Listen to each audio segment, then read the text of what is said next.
Everyone अस्सलाम वालेकुम। आप देख रहे हैं हमारा YouTube channel mister Sajid sports. मैं हूं आपका होस्ट मोहम्मद कलीमुल्लाह।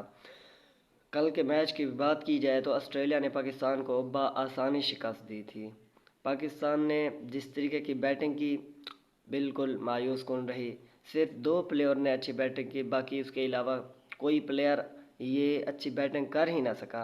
अगर मिडल ऑर्डर की बात की जाए तो पाकिस्तान का मिडल ऑर्डर एक मरतबा फिर नाकाम हुआ। जिस तरीके की हमारे इंडिया के साथ बैटिंग हुई, उसी तरीके के ऑस्ट्रेलिया के साथ सिर्फ दोनों बल्लेबाज जो ओपनर ही थे उन्होंने अच्छा रन स्कोर किया था। उनके आउट होने के बावजूद पाकिस्तान टीम जो है अपने आप को काबू न कर सकी और पूरी टीम देखते ही देखते 202 रन पर ढेर हो गई। पाकिस्तान की अगर बॉलिंग की बात की जाए तो सिर्फ शहीन शाह के अलावा बाकी किसी प्लेयर ने अच्छी बॉलिंग नहीं की है। बड़े स्कोर जो है पाकिस्तान ने दिए हैं। अगर इसके अलावा फील्डिंग की बात की जाए तो उसामा मीर ने सीधा ही कैच ड्रॉप कर दिया था वार्नर का शुरू में, जिसकी वजह से उन्हें जिस तरीके की इनिंग्स खेली है उन्होंने कमाल की एक इनिंग्स खेली है। अगर पाकिस्तान का यही हाल चलता रहा तो लगता यही है कि पाकिस्तान वर्ल्ड कप से जल्दी बाहर हो जाएगा। पाकिस्तान ने 4 मैच खेले हैं और 2 जीते 2 हारे हैं। अगर 2 बड़े मैच की बात की जाए तो पाकिस्तान हार चुका है, क्योंकि पाकिस्तान जिस तरीके की टीम लेकर गया था हमें लग रहा था कि ये सफारशी टीम है। इमाद वसीम की जगह अब नवाज़ को लेकर गए, नवाज़ की जगह ही नहीं बनती टीम में मेरे भाई। उनकी नवाज़ ने की जगह अगर इमाद वसीम को लेकर जाते तो उनका जो स्ट्राइक राइट है, वनडे का जो रन है, आप इंडिया को देख लें। रविंद्र जडेजा 2009 से खेल रहे हैं, हालांकि आप उनके पास एशवेन भी बैठा हुआ है, वो उनने नहीं खिला रहे कि एक उनके पास ऑलराउंडर मौजूद है, उन्हें कहीं ज़रूरत पड़ सकती है कि वो बैटिंग कर सके। जी नवाज़ ने कोई अच्छा मैच तो खेला नहीं है।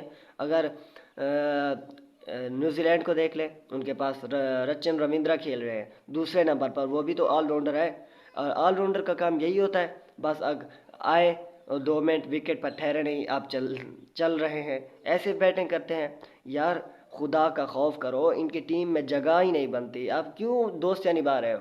मुल्क के लिए खेल रहे हो या अपने आप के लिए खेल रहे हो? हमें तो समझ ही नहीं आती यार ये कैसे। मोहम्मद नवाज़ का कैरियर देखा जाए तो उनने 36 मैच ओडीआई खेले हुए हैं, जिसमें उनने 282 रन स्कोर किए हैं। अगर एवरेज की बात की जाए तो 18.2 की एवरेज है, 88 का उनका स्ट्राइक राइट है। अगर विकेट की बात की जाए तो उनने 42 विकेट ओडीआई में ली हुई हैं। और अगर टी20 की बात की जाए तो उनने 57 मैचों में 427 रन स्कोर किए हैं, जिनमें उनकी 17.8 की एवरेज है और 130 का स्ट्राइक राइट। और अगर इसी तरह अगर टी20 में उनकी विकेट की बात की जाए तो सिर्फ 47 विकेट उनके नाम है। और अगर इसी तरीके के इमाद वसीम की उनका अगर कंपैरिजन कराया जाए, उनका मुकाबला कराया जाए तो आप देख लें, वसीम का मुकाबला कराया जाए तो इमाद वसीम ने 55 मैचों में 986 रन स्कोर किए हैं, 42.9 की उनकी एवरेज है, 110 रन का स्ट्राइक राइट है।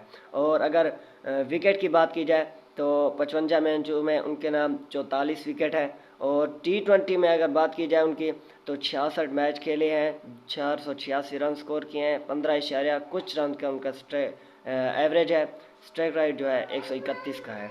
और विकेट की बात की जाए तो 66 मैचों में उन्हें 65 विकेट ली हुई टी20 में।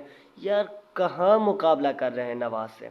कोई ऐसा मैच तो बता दे नवाज ने कोई अच्छी बैटिंग की हो। रात हमें लग रहा था कप्तान बाबर आजम एक बड़ा मैच खेल रहे थे कि पाक जिस तरीके की बैटिंग करनी चाहिए उन्हें उस तरीके की बैटिंग तो की नहीं हुए। आपको क्या ज़रूरत थी ऐसा शॉट खेलने की? और उसके बाद सऊद शकील, यार मैच आप खेलने आए हैं या ऑस्ट्रेलिया को देने आए हैं? जब मैच को कर देते शादाब को क्या ज़रूरत थी? शादाब की परफॉर्मेंस में आप फील्डिंग तो देख लें, उसकी फील्डिंग तो बिल्कुल लेल है इसकी, फील्डिंग तो होती नहीं है। अगर वार्नर का कैच ड्रॉप ना करते पाकिस्तान मैच जीत जाता। जिस तरीके की पाकिस्तान ने पे शुरू में अच्छा अटैक किया था, लेकिन बाद में जिस तरीके की उन्होंने बैटिंग की है उन्हें थोड़ा सा भी चांस नहीं दिया।